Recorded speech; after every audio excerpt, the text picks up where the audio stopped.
وبداود كبجا قد وجين سبب أتي تريسيت وراني كم مورات قال ده ما يوجدت وجد أيام نريني موراسن كيست شكينا كسي وبيروتات وسبب نتاوندند إما ندي جمع دايوتات سيكو فرامتي أبا وكو فرامتي أمة أوروموت الرابدني وجين كم سومني بكيسان بوان أجر سيفنا يجوا رو بفادد داتين جرات توتات رو بفادد داتين جرات سبب كورا سجالي تريس سيو تاوتات وبدا بيكرت تنجينه وكجن تاته دامني تو كيسارج إيه تو هندندو إسي وجين كابسوفنا غارو وان ولين صومن موجرا هم وراني سون دغلا جيروت هم وراني سون دغلا جيروت أسي إسين غرغارو لندن دنيو إسين أسي تروجي مرياتشا وراني كيسان أشي والدو هندندو يجي وانين إرّاها سو كانين إرّاكاو قبطي توكون غافا والتاني سنة إرّا دباني في إرّت والتاني سنة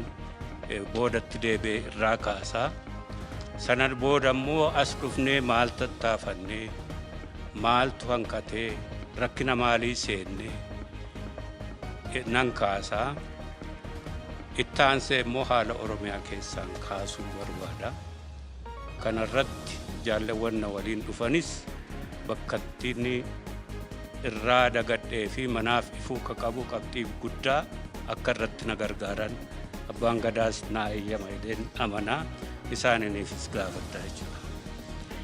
Duraan dursa akkuma hundi keenya beeknu wareegama ulfaataa ummati keenya waggaa 27 guutuu keessa bahe addatti immoo as dhiyoo waggaa 4-5 kana keessa abidda ummati keenyaa fi dhaabotiin qabsoo keessa turan addatti immoo dargaggoonni keessa turan jijjiirama qaawwa tokko nuu kennu fiduu keessatti galatu guddaa ka qaban haala har'a keessa seennuuf afuuraa fi balbala xiqqoo tokko nuu bananiif isa kana hundi keenya ni galateeffanna.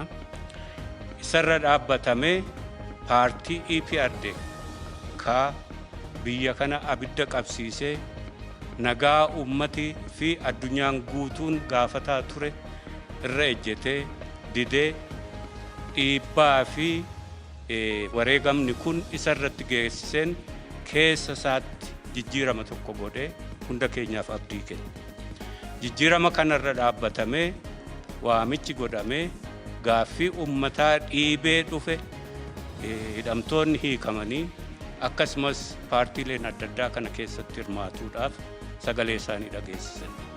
Isa kana keessatti Adda Bilisummaa Oromoo dhaaba EPRDF waliin waggaa 27 gaafa 92 dhaaba paartii kanaan ganamee jalqabee muuxannoo yeroo dheeraa waan qabnuuf kabraa ammas deebinee rakkina kanatti akka hin seenneef ummati keenya ammas abiddatti akka hin seenneef bakka gareen sadaffaa jirutti walta'iinsi keenya akka ta'u ibsa baasee reediyoo adda addaa fi reediyoo VOA dabalatee akkasumas miidiyaalee adda addaa irratti gaaffiif deebii kenne bakka gareen sadaffaa jirutti walta'iinsi keenya akka ta'u gaaffii irra deddeebi'ee gaafate. Gaaffii kana gaafachuun keenya addatti ofii keenya ilaalamuudhaaf osoo hin taane yookaan immoo kunuunsa addaa tokko nu barbaachisa jennee waan amanneef osoo hin taane jaarmiyaa kana akka EPRDFitti waliin jiraanne walitti deddeebine alagaan illee walitti nu fuduu yaale waan irratti walhaasanne immoo boorga nama bakka biraa bu'ee waan biraa keessa nu galchaa waan ture qofaaf kanatti hin deebinu jechaa qofaaf gadi jabeessine bakka gareen sadaffaa jirutti akka waltaan gaafate. Isa kana keessatti deebii kana nuu kennuu keessatti mootummaan haaraa gaafatama fudhatee mootummaan Dr. Abiy nu jalaa bubbule. Nu jalaa bubbulinsa keessatti gara maayii irratti Adda Bilisummaa Oromoo qofaatti hafuuf deema ka jedhurraa yaaddoo isaaniirraa ka'anii kan garee sadaffaa taanaa isin gidduu seennaa jedhanii mootummaa federaala Itoophiyaatii fi nuyi Adda Bilisummaa Oromootti kaxalaa barreessan abbaa gadaa Bayyanaa Sanbatoon ka durfamu gumii abbootii gadaa xalaa isaanii kun. Xalaa isaanii kanaaf gammachuudhaan deebii kennite. Haala biyyootiin adda addaa haala biyyi keessa jirru Eertiraan garee sadaffaa taatee keessa seenuu uf qusatte keessatti kasaanii Oromoofis nuufis karabbi fidedha jenneeti deebii kenniteef. Yeroo sanatti koottaa maaloo nu gidduutti argamaa jenne. Kana waan jenneefi boorga nama wal haallee wal himannee ummata keenyas deebinee abidda keessaa fi rifaatuu fi sodaa fi qaanii keessa galchuun hedduu waan nu yaaddesseef jechuudha. Isa kana warri mootummaa isaaniif maal akka deebisan hin beeknu nurraa hafanii abbaa Gadaa Bayyanaa Sanbatoo fi gartuunsaa xalaa nutti kenna. Dhumarratti kan nutti dhufee Pireezidaantii Lammaa fi Dr. Warqinee Gabayyooti. Isaan kana warri mootummaa Eertiraa haala nu anjessanii nu biraa bahan. Nuti gadi jabeessinee isaaniinillee nu gidduu galaa, nu gidduu taa'aa akka garee sadaffaatti jennee gaafannee isaan ni didanii irraa hafan. Haala akkasii keessatti karaa keenya tokkoffaa ummati Oromoo asii dhaamsa yeroo hedduun dhaamurraati kottaa akka taanu waliin taana. Hagamuu yoo shakkitan shakkii isin qabdan nutis qabna. Haa ta'uti waan taanu waliin taana kotta ka jedhu karaa hedduu dhaamsi nu qaqqaba. Haaluma akkasii ka fakkaatuun ka gaafa dhufanii Dr. Lammaa fi Dr. Warqinee Gabayyoo ummatatu nu deemsisuu didee dhiibbaa guddaatu nurratti jira. Maaliif isaan kana wal ta'uu diddanii ka jedhu kanatu irra guddaayyuu nu dhuibee nu fidee ka jedhuudhaan nutti kaasan. Kun lamaanuu walitti dhufte erga kana ta'eeti teenye haasofne gara sa'aatii lamaa teenye wal gidduutti haasofne. Wal gidduutti haasa'insa keessa qabxii tokkoffaa karaa adda bilisummaa Oromoo bakka bu'oota mootummaatti ka'e lola waggaa 27 nu gidduutti jiru ka gaafas Pireezidaantii Mallas nurratti labse lola kana dhaabuudhaaf immoo gareen sadaffaa biyyoota adda addaa yeroo adda addaatti gidduu seenuu tattaafatanii hangammaa lolli deemaa jiru. Isa kana dhaabuu ka jedhu gaafate adda bilisummaa Oromoo dhaabuu kana immoo waliin haa labsinu ka jedhu jechuudha. Isa kana mormii tokko malee falmii tokko malee fudhatanii tokko. Kalammataa isa kana waliin ka deemu humnootii nageenyaati jechuudha. Humnootii nageenyaa fi waraana adda bilisummaa Oromoo qabu. Humnootii nageenyaa itti kaase adda bilisummaa Oromooti. Adda bilisummaa Oromoo gaafas kaasuu qofa miti. Gaafa Dr. Abiy Eertiraa dhufe yeroo gabaabaatiif wal arginellee walitti kaasu.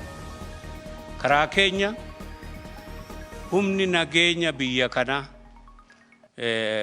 ka Makalaakaa jedhamu Federal Police poolisii naannoolee jiranii caasaa nageenyaa ka federaalaa fi ka naannoolee isaan kun hundi caasaa paartiirraa adda bahanii ajaja paartiirraa adda bahanii ka mootummaa ta'anii hunda keenya seeraan ka kabajan ta'uu isaanii kana nuu mirkaneessa. Humnootiin kun warra nama fixaa bahe darbee mooyyuu kan nama torchar gochaa bahe mana hidhaatti nama naqaa bahe akka barbaadu karaa irratti yeroo barbaadutti kan nama hidhu isa kana gaarantii nuu kenna. Lammata humni kun akkas akkan ta'e. Karaa isaaniis karaa keenyas kaka'e immoo hiree waraana bilisummaa Oromooti. Hiree waraana bilisummaa Oromoo irratti kaafne addatti ka haasaa jirru gaafa dhuftani Oromiyaa keessatti operate gootu waan jedhanii kaasaniif isaan humni kuni humna addaa Oromiyaa akkaataatti ta'u itti kaafne isaan immoo isni kuni ka hundaatiif akka wal fakkaatutti humna nageenyaa keessatti akkaataatti qooda fudhatu kaasan.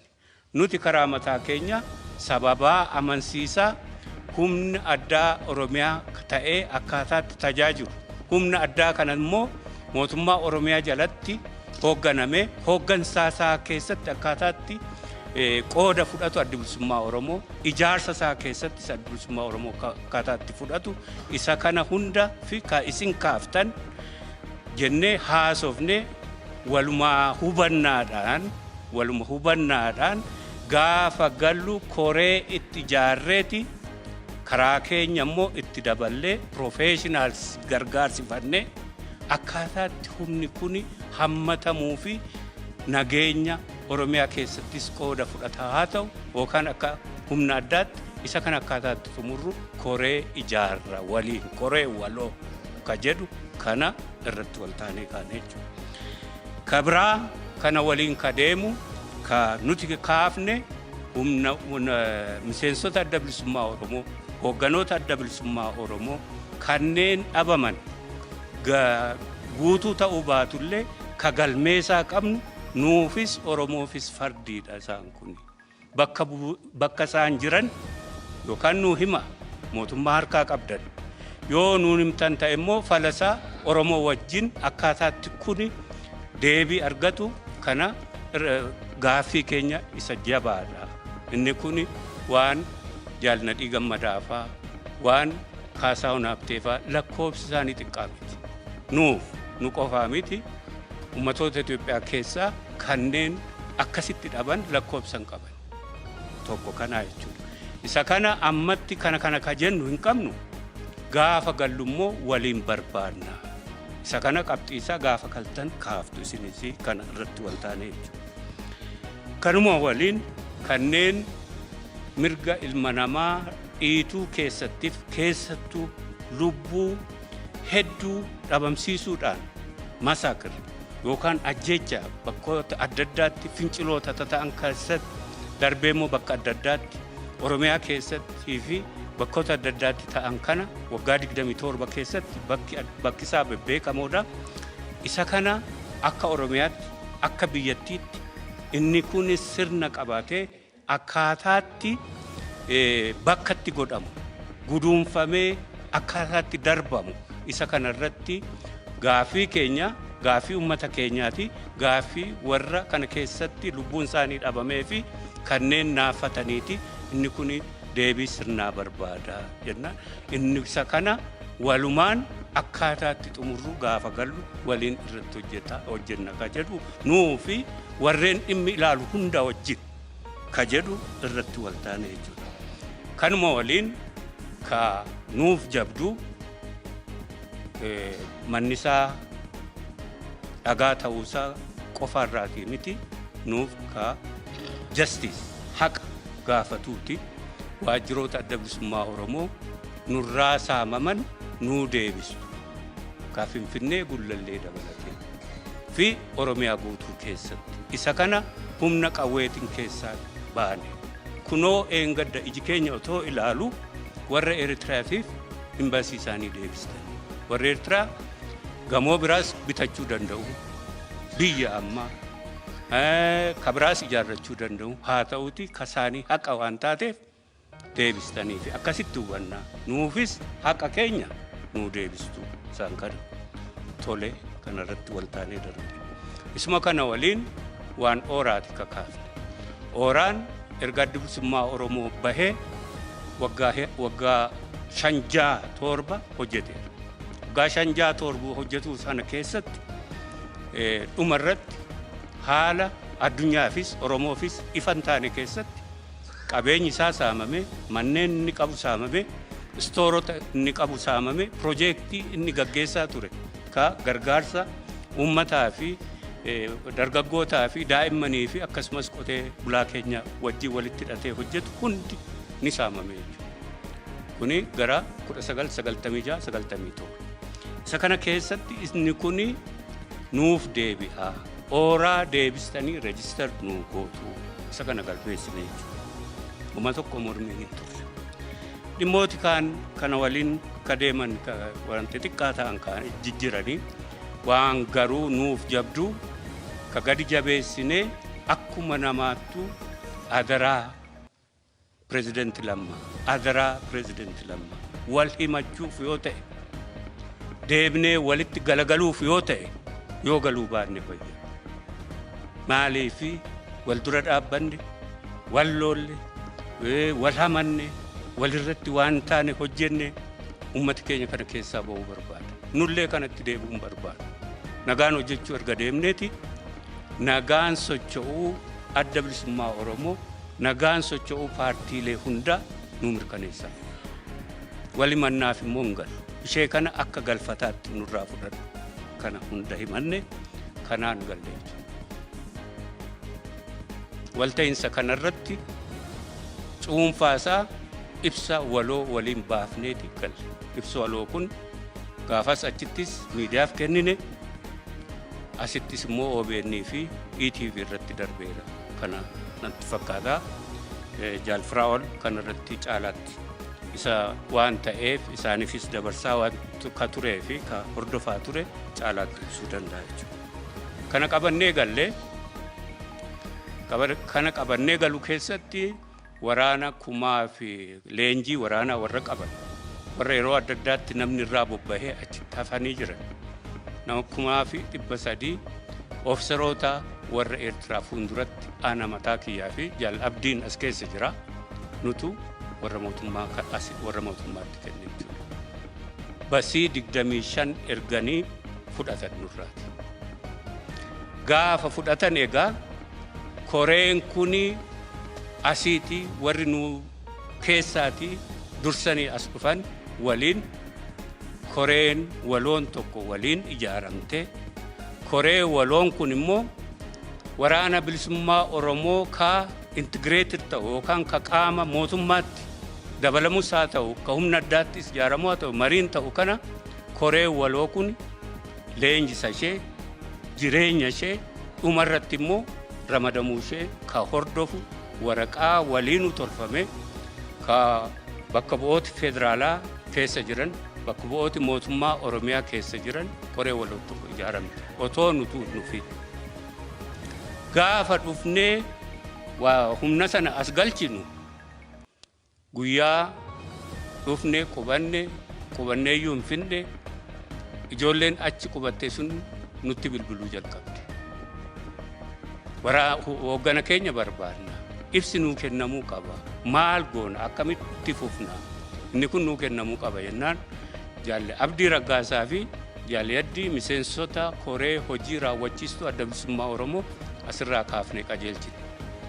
Gara sana akka dhaqaniif warra mootummaattis karaa leezoo hin qabnuun itti maal jedhame. Isaan asallaa gahanii ardaayitaan dhaqxanii jedhame asallaa irraa deebifamanii jechuudha. Koree waloo asii waliin ijaaramte sunis gaafatte maaliif deebi'a walitti himne ka jedhu akkasitti nutti himne. Erga gaafasiitii hoogganni adda bilisummaa Oromoo karaa isaanii akka hin baane ta'e koree waloo waliin leenjisa kana monitor goote waliin bu'anii taate miseensota kana hanga leenjisaa fi ramaddii isaaniitti deemtu sun achirratti dhaabbate mootummaan ofii isaa dhuunfatee jechuudha ijoollee.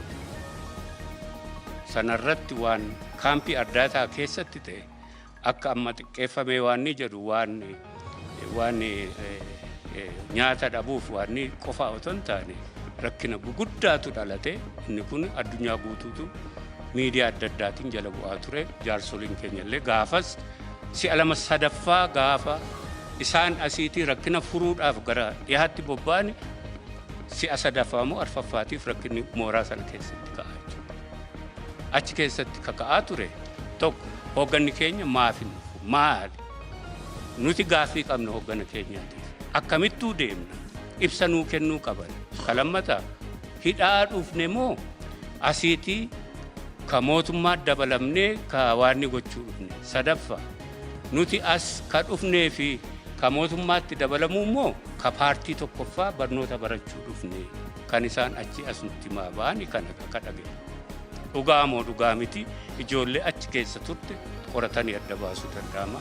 Rakkinni yeroo adda addaa dhalate rakkinni dhalatuu qofaa miti ijoolleen achi keessaa baddee wal quba qabu achi taa'anii ka dhiyaa waraana dhiyaa jiruu fi waraana kibba jiru akka amma asii Balmuun jedhan sana ka qawwee qabatee ka haaraatti seene otoo hin taane ka waggaa meeqayyuu achi jiru ka qaama intigireeshinii biyya kanaa ta'uu qabu isaa kanatti daddabalamanii jechuudha. Gujii dabalamanii Boorana dabalamanii dhiyaat dabalamanii odeessa asiitii akkatti misaan dildita'an akkatti hiraarfaman kana qabatanii deeman. Kuni rakkina nutti uume. Rakkina guddaa nutti uume jechuudha. Mootummaan kana ofiisaa walta'iinsa keenya ka koree waloo waraqaarra jiru. Waraqaan isaa immoo ka waliin tolfame. Isa kana didamee ofiisaanii qofa kanatti dhuunfatanii deemuun piroosesii kana hundaatiifuu ka bu'uuraa rakkina guddaa kan nutti uume kanneen daggala jiranii fi kanneen dirree jiranii shakkii guddaa fi waan guddaa keessa naqee fi nuufis rakkina nutti uume tokko isa kanaa jechuudha. Kalammataa isa kana furuudhaaf anatu ka'ee ka jalqabaa mee ibsa kennina. Kanutti kaasan waraanni dhiyaa akkas godhee, waraanni dhiyaa akkas godhee, akkas ta'ee waan ta'ee ka jedhudha. Isa kana mee dhaqneeti ibsa kennina. Ibsa walta'iinsa keenya kennuufu yeroo nuu kenna. Reefu dhufnee qubannee gara torbee 2-3 muddama hamaa keessa kan nu seensifame waa waraana dhiyaa. Ka'een haala rakkisaa keessa ka'een dhaqee dhiyaatti walta'iinsa keenya waraana sanaaf ibsee dhufee jechuudha. Walta'iinsi keenya kana kan hin amma ibse kana akkaataatti kuni xumuramu immoo koree keenya koree waloo sana wayyeeffanneeti isinitti deebina. Kana quba qabaadhaa. Kuni ajaja. Wal gidduu keessanitti immoo walgahii godhaati walii ibsa. Kana tolchee ani Koboritti darbee uummata Kobor gaafatuu dandeessan walta'iinsa asitti ibse kan ibseefi. Uummata keenya mandii achitti walgahii guddaa goonee kanuman ibseefi. Najjoo dhufee kanuman ibseefi. Waanuma amma asitti walii ibsine karaa keenya ammaan booda nagaan hojjenna. Nagaadhaan hojjennee filmaatatti deemu. Filmaatatti deemu keessatti uf qopheessina. Kanaaf nagaadhaan qophaa'u. Waa waraana kanaa immoo koree waloo ijaarreeti akkaataatti isaan kuni qooda isaanii fudhatan kanatti deemaa jirra. Achi uummatis ka gaafatuu fi ka waraannis gaafatu nuti waraana mootummaa kana hin amannu. Ittisa keenyaa fi waraana kana nuti ijaaree adda bilisummaa Oromoo qofaasaa murteessuu hin danda'u. Asii karaa Gambeelaa ol nu fixuu dhufan isaantu nurraa dachaase IPRDF achi as nutti ijaaree nutti fidee wayyaaneen asiinis ka waan gochaa ture akkasii waraana immoo qe'ee keenya keessatti nu fixaa bahe kana asii isaanitti nu dhiisanii deemuu ta'e kana nutis qooda keessaa qabaatuu qabna akkaataatti waraanni kuni yoo galate nageenya keenya ka mootummaarraa gaafatu kana natti ka'e. Isa kana warra mootummaa wajjin waan nageenya akka keessan qofaa miti ka hunda keenyaayyuu waraanni mootummaa, poolisii mootummaa, security mootummaa hunda keenya ka tajaajilu malee ka paartii tokkicha akka hin taane nutuu ka itti kaafnedha. Kanarratti yaaddoon tokko jiraatuun qabu. Kana waltasgabbeessinee dhufe. Haa ta'uuti dhufee guyyaa 3-4 booda waraanni karaa dhihaa waa labsee jedhan. Lola labsee jedhan. Maaltu ta'e? Nanoo na waliinoo fixannee dhufne maaltu ta'e? Ani waan isaanitti niminii fi dhoksee dhufetu jira. Gaafuman ani asii ka'u nageenya Oromiyaa jedhamee namootatu muudan. Namoonni muudan kun immoo hariiroo isaan ajajoota waraana dhiyaa keessa jiran waliinii fi ajajoota dhiyaa kibba keessa jiran wajjin hariiroo isaan qaban gaariin ture. As ardaayitaa akka qubatan wajjin immoo irra guddaattu gaariin ture. Isa kana maal akka ta'e kanneen ala turre hundi keenya ni beekna maalsa. Inni kun achitti san ibsee dhufe sana diigee ijoolleen kanatti qawwee keenya kennina hin kennu. Walii labsuu jalqabanii jechuudha. Inni kun kanarra dhaabbatee rakkina lammaffaa gufuu nu fuuldura kaa'e. Gufuu nu fuuldura kaa'e kanarraa ka'anii Ministry of Defense keessatti na waaman. Guyyaa tokko olofisadha. Maaliif akka waamame iyyuu beeku nan dhaqeennaan waraana dideetu jira, waraana galu jira, kana adda baasaati. Isa kana isa didee nutu rukutee furmaatatti godha kana ibsa kennii naan jedhan. Maaltu ta'e? Kunoo lola labsanii akkasii lakke kan quba qabutti gaaffii qaban dhaabaafis mootummaafis isa kana lola labsuu otoo hin taane yookaan miidiyaa irratti bahee ani labsuu otoo hin taane waan furuun qabu. Uummatatu jira, jaarsoliitu jira. Isaan kana qabannee dhaqneeti tasgabbeessinii rakkina isaan kakaasan kana immoo akkaataatti furu waliin barbaadu. Kana waliin haasofne Chief of Staff Saare, General Saare, General Birhaanuu Juulaa, General Adam Mohammed, Chief of Security, Dammallaash fi ittaantuu Pirezidentii Oromiyaa. Kuni October 24 gaafa 24. Ani gaafa 27 deema. Jaarsolii qabattee waan kana tasgabbeessee walitti deemne. Kana buufannee kana exhaustaa goonu duraa walii jedhan isaanuutti walii galan. Gaafa 27 akkan immoo gaafa 24 haasofne. Gaafa 27 ka'ee ani asii Naqamte dhaqee walgahii yeroo walitti qabee jiru. Humni waraanaa guddaan asii gadi dhedheessa keessan dhedheessa cufate. Asoosaa keessan achi ol, Gambeela keessan achi ol lola jalqabeera.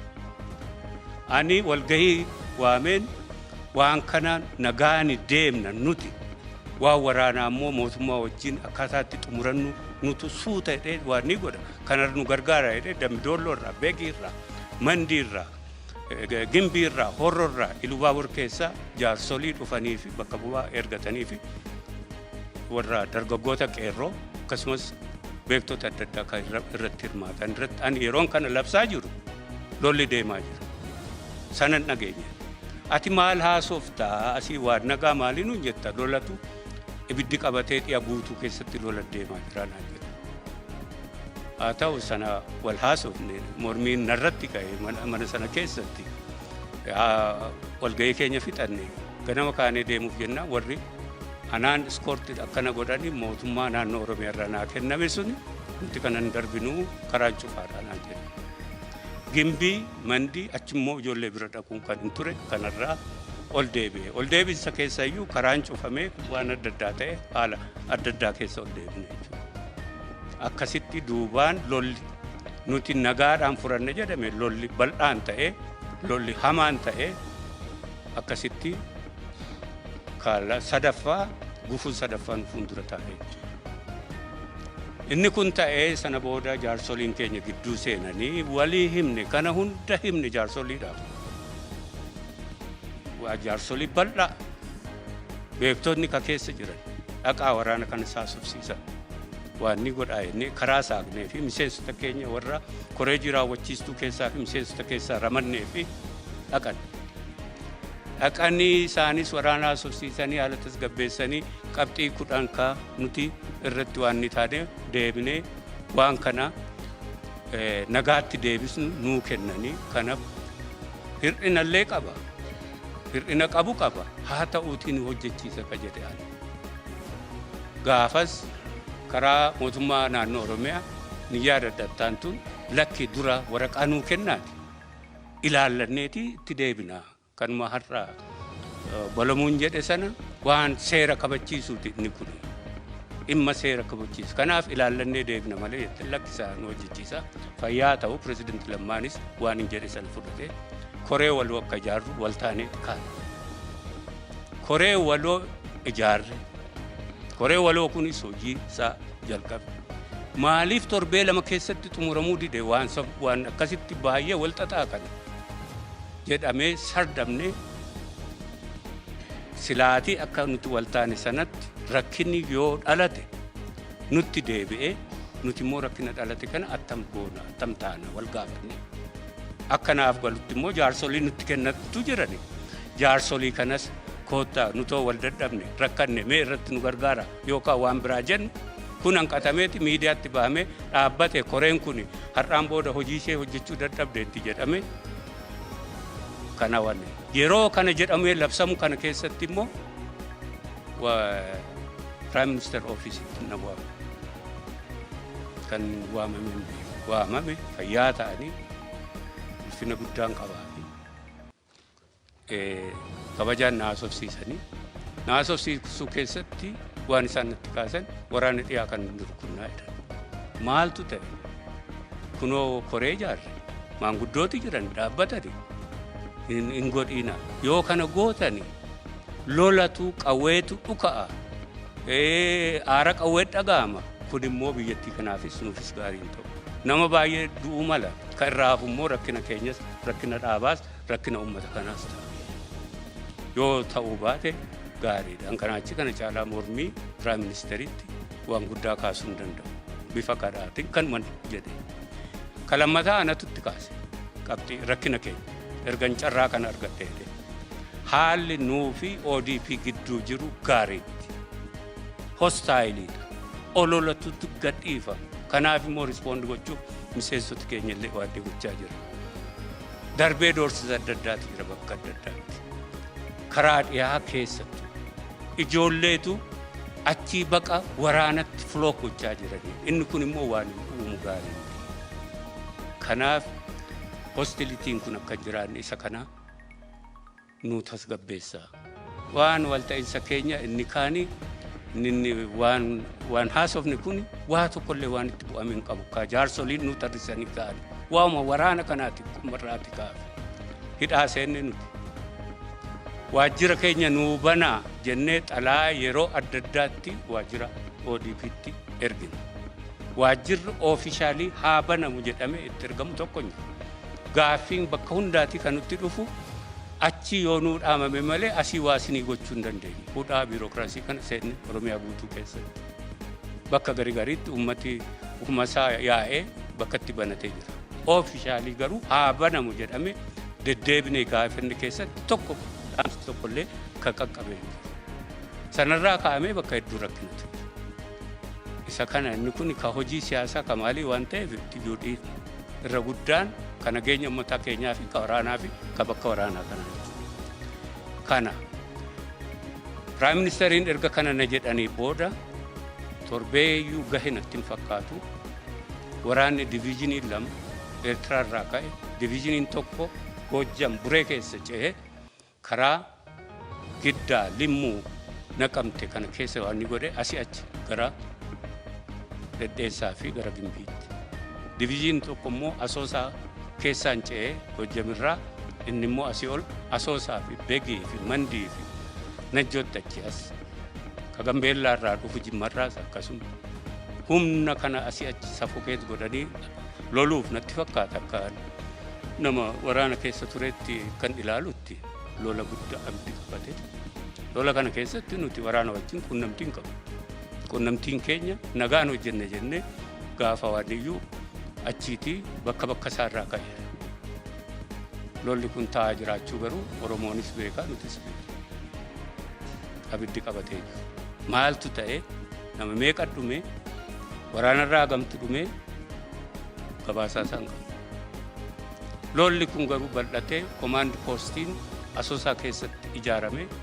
Komaandi poostiin kun Qeellam Wallaggaa, Bahaa Wallaggaa akkasumas godina Horroo Guduruu isaan kana kaammatee jiru odeessa gahaatu jira jechuudha. Kana keessatti abiddatu qabatee lolatu jira jechuudha. Haalli Oromiyaa keessa jiru kana. Kun kanaan osoo jiru Oromiyaa guutuu keessatti immoo deeggartoota keenyaa fi dargaggoota waan ni jedhu bakka lolluu jira jedhamee waan saayyuu shakkamne buraayyuudhaa gara nama 200 wayii hidhamaniiru.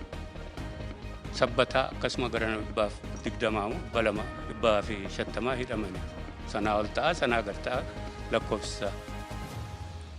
Finfinnee keessatti bakkoota adda addaatti kan hidhamu lakkoofsan qabu.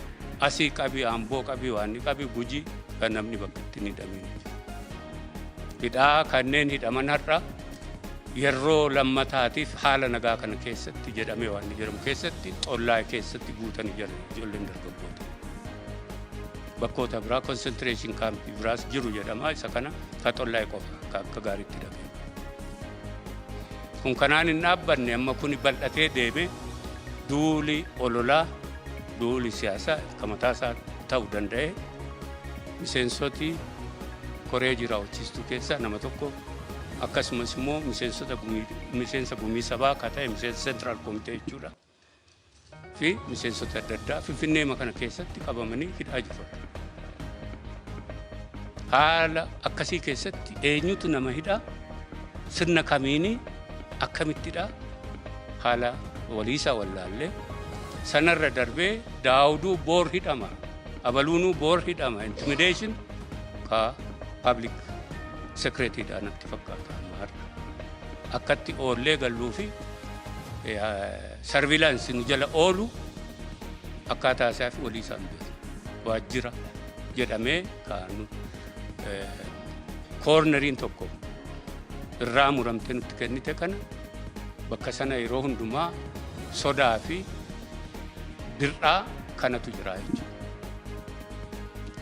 Kun hundi maaltu ta'e maaliif ta'e ka jedhamu nuuf har'a akka argaa jirrutti murtii siyaasaatu nurratti darbe adda bilisummaa Oromoo. Murtiin siyaasaa kunis immoo adda bilisummaa Oromoo dadhabsiifamuu qaba. Kanarra darbee rukutamuu qabaatti ka jijjiirratan baay'ee isaan keessatti. Kanarra dhaabbatameeti opereeshinii intikaa fi ka siyaasaana maaltu ta'a ka waraanaa. Ka waraanaa akka adda bilisummaa Oromoo fedhuu fi akka inni tattaafataa turetti genuinely itti deemneerratti waraana kana waan gochuuf. Haa ta'uuti ololli jiruu fi kaampeenii jiru akka adda bilisummaa Oromoo didee addatti immoo daawud didee duulli jiru hanga akka namaattu nu jibbisiisutti akka namni nu jibbu godhuutti akka adda bilisummaa Oromoo jibbu godhuutti miidiyaan harkaan qabatamee godhamu inni kamataa isaa danda'eedha. Karaa keenya garuu jeenilli yookaan qulqullummaan itti deemnee ture. Deemnee otoo jirru garuu humna keenyaa fi humna Oromoo alatti lolli kun asiin ga'ee wal hadheeffannaa fi hadheeffannaa ijoollee meeshaa qabdu nutuu itti haasa'u waan tokkitti qofatu walitti nu hidhee jira waraana sana wajjin. Irbuu kanaan dura walii qabu. Mooraan inni saayikooloojii malee akka hogganaatti abbaan dannu godhan nu gatan nu gananiidha ka jiru. Achi seeraa fi sirnaan garuu dhaaba keenya jara jirraa abbaa qabnaa jechaa jiru. Gadi bu'ee yeroo jedhamu waan hogganoonni keenya yeroo kibba dhaqan itti haasa'anii fi waan isaan dhiyatti natti haasa'an anatu beekuuf keessa baate. Maaliif arguu dadhabanii waan dhugaa jijjiirama jedhu sana ka Oromoof ka dhaaba adda bilisummaa Oromoof haqaan hojiirra oolu sana ijaan arguu dhaban. Gaaffii nutti kaasan.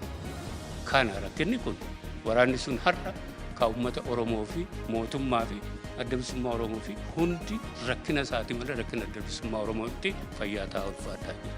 Karaa keenya garuu kana keessatti nagaan bu'uu keessatti kabajaadhaan waraanni kun galuu fi qoodisaas kabajaadhaan kennu keessatti yoo mirkanaa'e qooda keenya kennuuf nagaan kun akka bu'u fedhii keenyaa fi qophii ta'uu keenya qofa isinii mirkaneessina.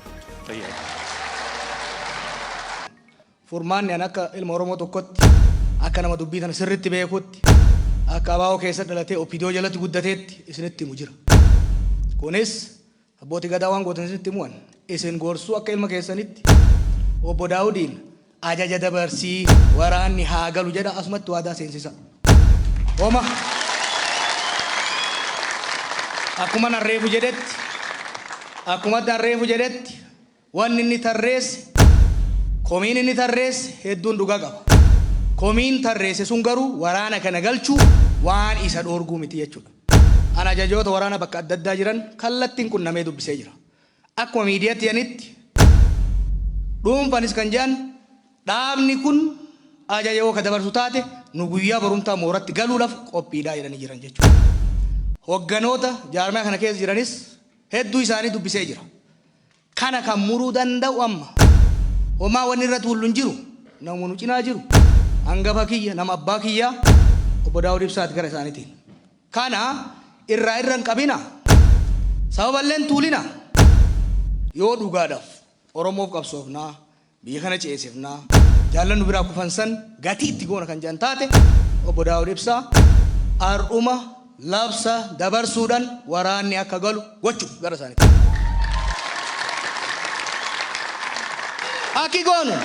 Aki goonu Oromoo dubbiin dheeressinu hin tuttuullu dhugaa walitti himnee addaan galla. Ji'a 8 yeroo kanatti silaan warra filannoof qophoofne. Yeroo kanatti har'a qabeenya afaan wayyaaneetii hambifne xiqqoo san irratti akkamitti misoomsinatti hojjenna. Amma wanni ta'u obbo Daawud illeen ajaja haa dabarsu. warri mootummalleen kijibduuf keessaa baasanii warra waliin hudhaa'uuf keessaa baasanii of keessaa baasanii waraana bilisummaa Oromoo kan Oromoof gadi bahe namni na bira jiru kun ajajaa waraana turan jechuudha. Hedduu warri as keessa jiru obbo Dhugaasaa dabalatee waraana turan jechuudha. Ijoollee har'a jiran kana qofa miti. Warra jiran kana kabajaa isaanii malu itti godhanii mooraatti galchanii leenjiin barbaachisaa kennameefi waraanni kun humna nageenya Oromiyaatti akka makamu akkuma gaafa duraa walii galan ammas waadaa san haaromsuu qaba. Kanuma ka ta'uu qaba jaran. Kana alatti abbootii gadaa manguddoo Oromoo ija keessa irraa naambisa. Ani isinitti himu ani nan beeka jara kana isintu sirriitti hin beekne. Abaa'oo keessatti hin daladhe nan beeka hunda isaanii.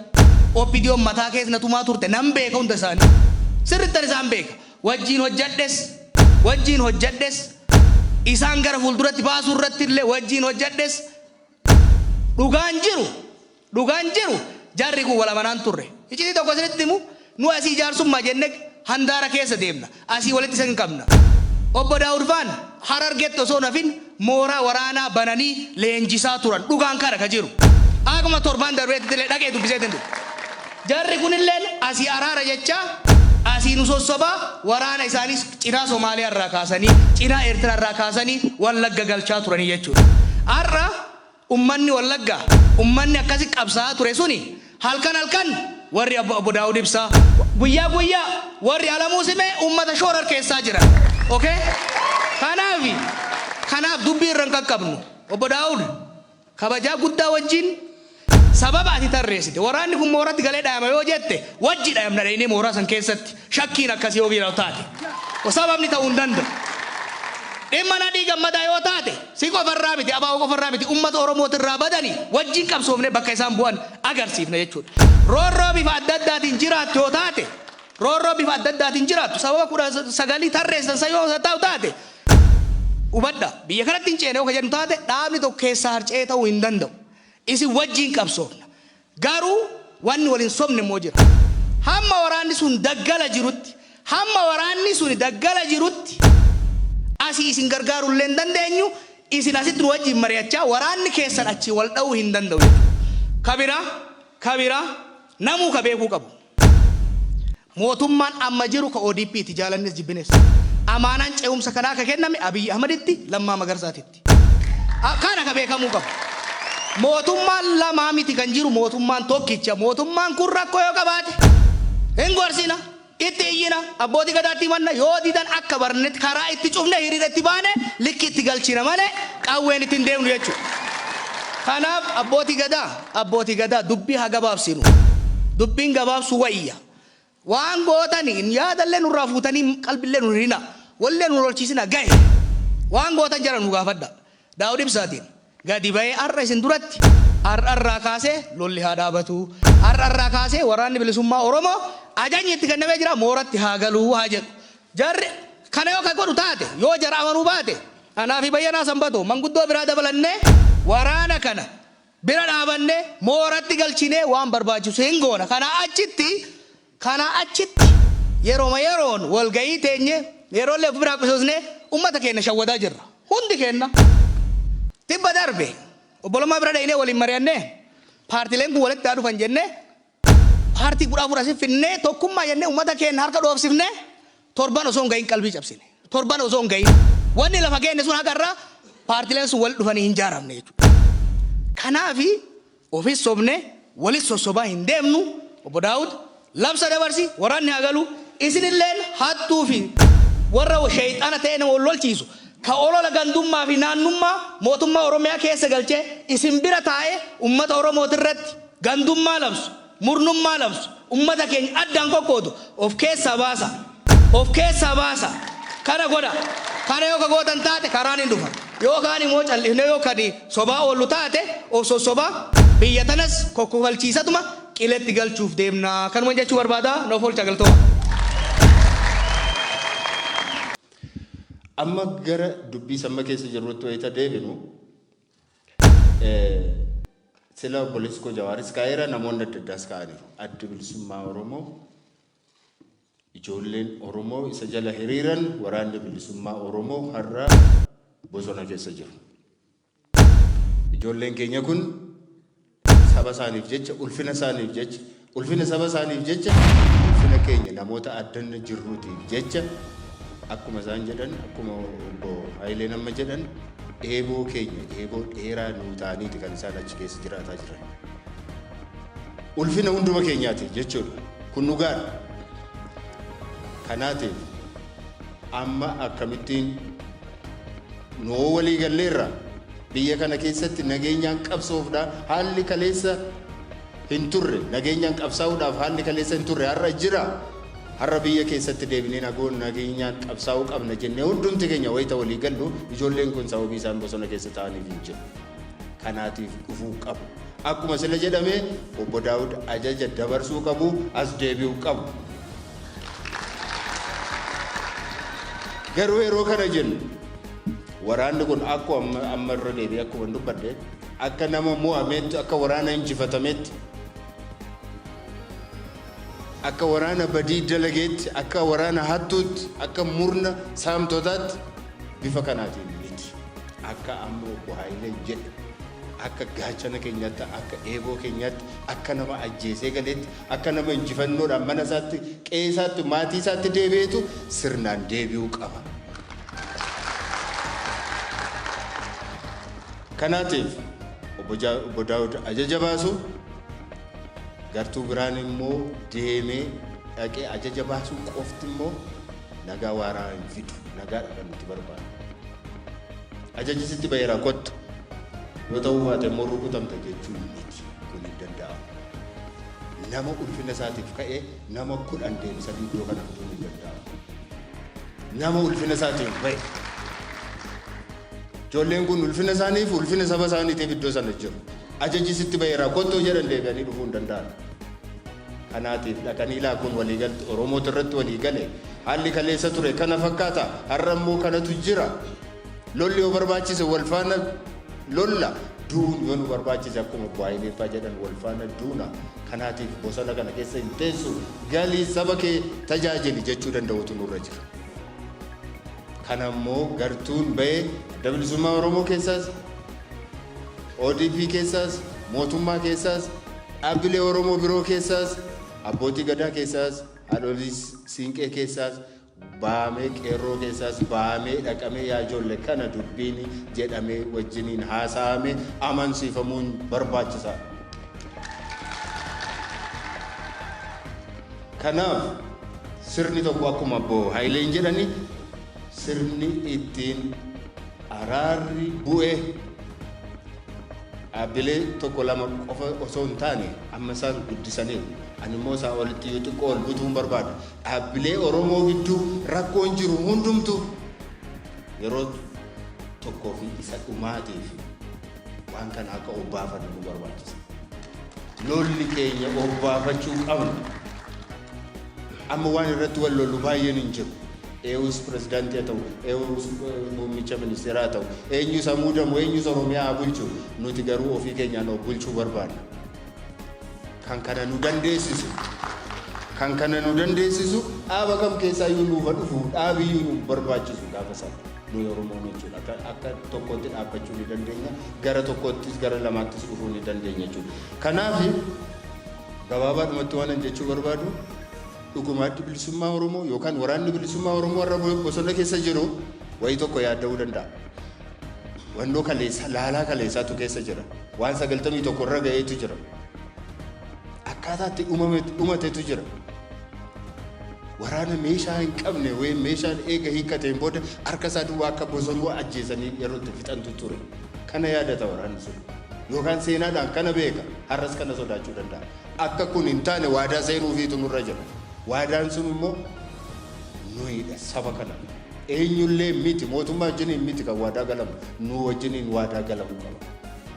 Lammata ijoolleen keenya kophaa isaanii du'an. Eenyullee adamsee bosona keessatti ajjeesuu hin danda'u. Yoo duune wal faana duune yoo jiraanne wal faana jiraachuu qaba. Kanaaf ijoollee kana amansiisuutu nurra jira. Labsiin bahuu hayyuu duree biraati immoo dhannee amansiisuu ijoollee kana bira teenye amansiifnee finnee dhufuun barbaachisaadha. Kana gidduutti garuu ololli dhaabbachuu qaba. ololli ingalti jaallattes jibbites jedhu dhaabbachuu qaba.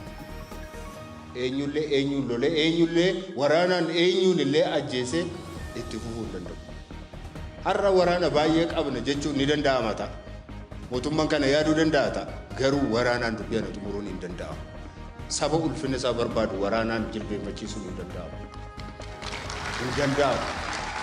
Kanaaf kaayyoo tokko jala hiriiruu qabna. Nuyi Oromoon har'a haalli biyya kana keessa jiru waraanni nuun barbaachisu, lolli nuun barbaachisu, karaa nagaa mirga keenya kabachiifachuu ni dandeenya jennee irratti waliigalleerraa amanneerra kana fudhanneerra.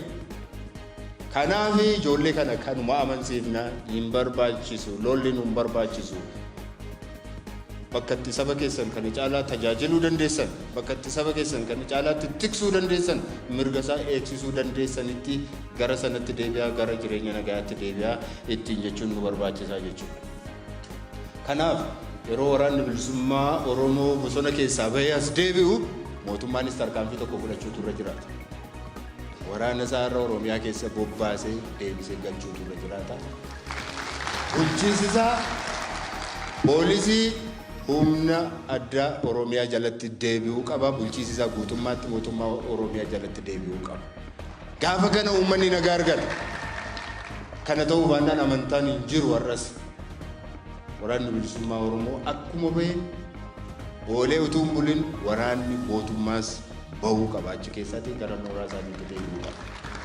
Uummanni gaafa sana nagaa argata. Uummanni sodaa keessa jira.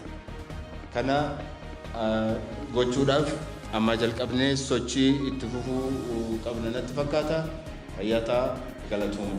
Budaan siyaasa Itoophiyaa keessatti siyaasa Oromoo keessattis eenyu budaan isa kami budaan isa sana akka ta'utti baasuun nu rakkisaa ture. Ammas akkuma sana waan nu rakkisu natti fakkaata. Dubbuma isaaniitu yoo kaanee jechuu kooti. Budaa yoo gargar baafne malee immoo araaras immoo akka ta'utti lafa kaa'uun hin rakkisa. Ijaa kanaa gaa dhibeen keenya dhibee qabsoo Oromoo numa dhalatu wajjin dhalateedha. Akka barbaannettis kun waadaa akkasii haa galuu kun waadaa akkasii haa galuutiin bira darbuunis hamma barbaachisettis deemuu danda'uunis nu rakkisa ta'a. Ijaa kanaa dhibeen kun ennaa qabsoon Oromoo wajjin dhalate qabsoon Oromoo waggaa 40 waggaa 50 deemaa jiru kanuma keessa warri dulloomnes jirra akka laayyoottis hin haalina garuu dhalataan ennaa sanaa beekaan ennaa sanaa akka hin taanetti mana dargii isaa ta'u bosonatti isaa ta'u akka hin taanetti kan bade suni akka lammaffaa badiin sun saba keenyatti hin deebine hamma dandeenyetti amma siyaasni nu galetti hundi keenyatti yaaduu nurra jiraan jedha. Abbaa Gadaatii qabee warri hayyoonni keenyas warri dhaabboota geggeessaa jirrus waan xinnaa abjuu waliin dhahaa fudhannee abjuu wal dhahaa jiru kana fuunee abjuu walitti araarsisuu hin dandeenye kana fuunee innaa deemne nu rakkisa yeroo baay'ee jechuu kooti. Ishii amma dandeenyetti amma danda'ametti abjuun saba keenyaa tokkodha isa jiru sanatti deemuu nu barbaachisaa jechuu kooti tokko kana. Kooduma kaampiiniittis galuun isoo dhufe akka 83 moo 4 sana akka deebi'ee dhufne saraawitiin jiru kun amma walirraa fagaata. Attamitti qawwee kana seessa kaa attamitti kaa teeknikaal komiteen kunis maal garri lachuu borus iftaanis dhibeen keenya walgahii har'aati waan hiikkatu jaanatti hin fakkaanneefanii jechuu kooti. Maal goona seenuu waan saraawitii kanas teenyee dubbachuun barbaachisaa jechuu kooti. Inni ta'e as gubbaatti finfinnee yoo deemne waadaa galaa awaaj kunis kanaa dubbatu sunis awaajii kana haa godhu duwwaadhaan yoo deemne oolee bulee nu rakkisa. Qaamnas keessa jirres jira. Yaa kana sanuti asitti dubbachuu yaalaa jirru kanas irra deebi'ee alaalfatee naa liqimsu gadi bu'uu baate indagana deebi'ee rakkootti fida jechuun danda'a jechuu kooti. Yaa kanaanis akka ta'utti dubbatamuutu irra jira jechuu kooti. Rakkoon guddaan garuu qawwee utuu lafa kaa'eef hin kaa'ee utoo hin taane siyaasa keenyatti abjuu wal dha'u ta'e. Warri tokko kaaftaniittu warri abjuu wal dha'uu wal'aa'uu qabnu kuni maal goonaa isa jennus immoo taanee warra abbaa gadaas keessatti qooda fudhatanii warra na duuba ta'an kun hayyuun Oromoo baay'ee jiru maala dura teessee jechaa jiru.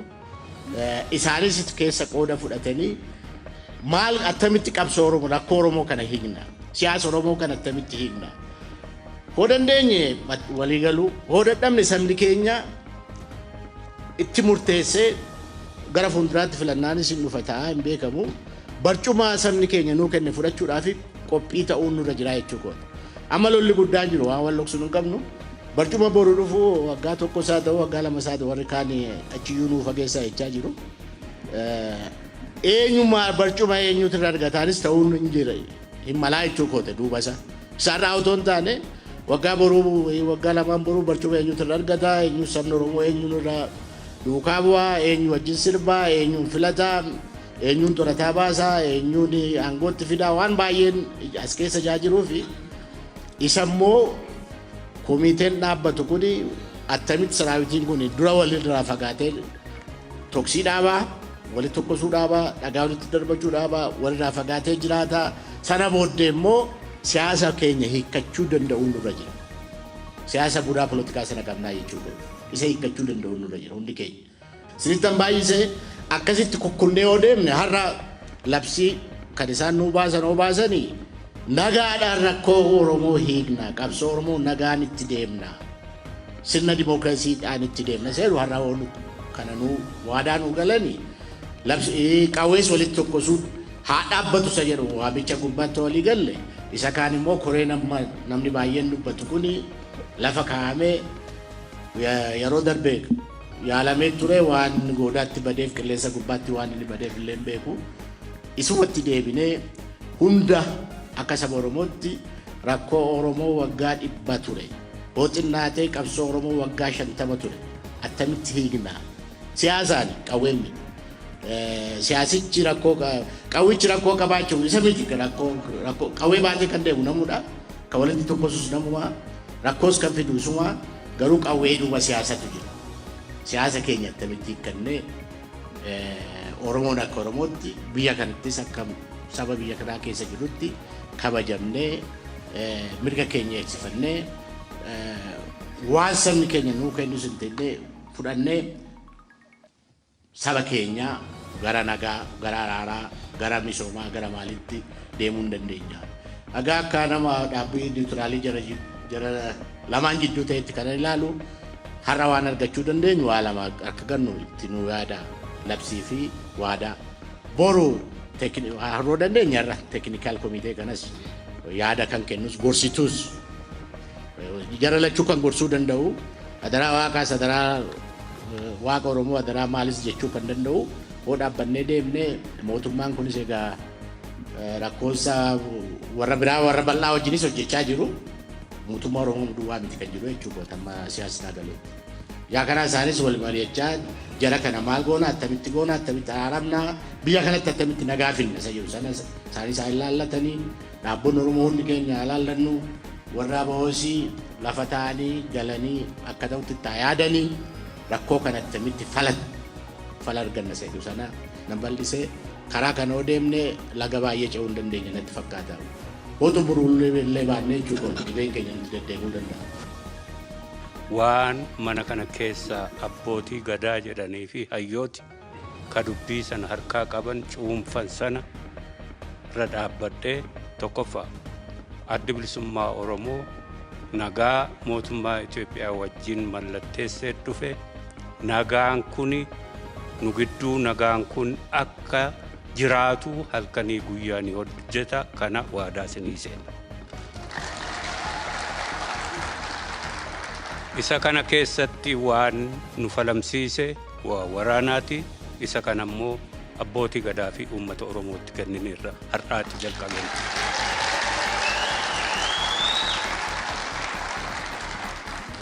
Ammaan booda waraanni keenyas waraanni hidhatee jiru ammaan booda dhimma isaanii harkaa qabu uummata Oromoo fi abbootii gadaati. Karaa keenya isaan kuni dirqama keessan kana bahaa akkas godhaa yoo jedhan immoo qooda keenyaaf kennuuf waadaa seena. Kana keessatti abbootii gadaattis mootummaattis kan galfata kenninu ka hidhaa jiran isinitti kennine gaafatama isaa isinitti qaba.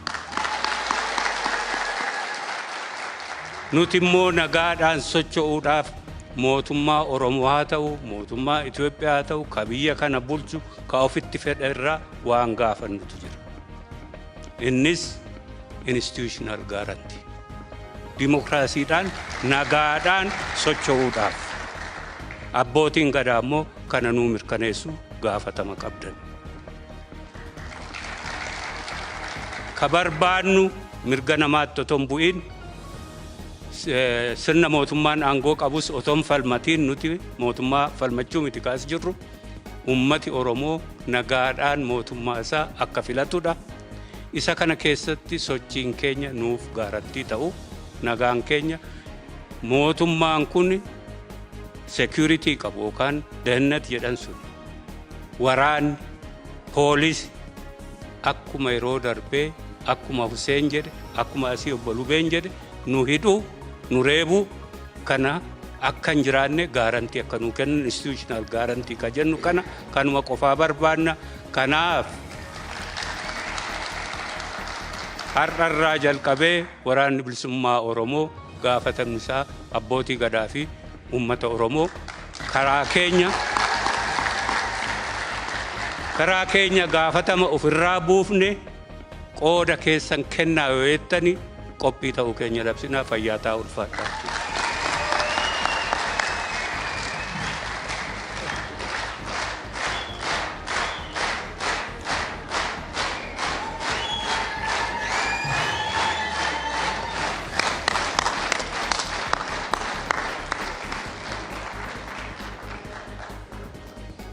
Murtee nurraa eega uummanni kunii jedhan. Murtee dabarsineen beekaa. Akkaataa itti hubannetti nuun gallee ta'e malee. Addi bilisummaa Oromoo waraana ni qabu kunoo isinitti kennee jedhe. Zaaze Hind kanaa achi waan godhu hin qabu. Nuti waan goonu fala keewwataa jechuu ammaan tan. Kanarratti mari'achuu qabna. Horaa bulaa.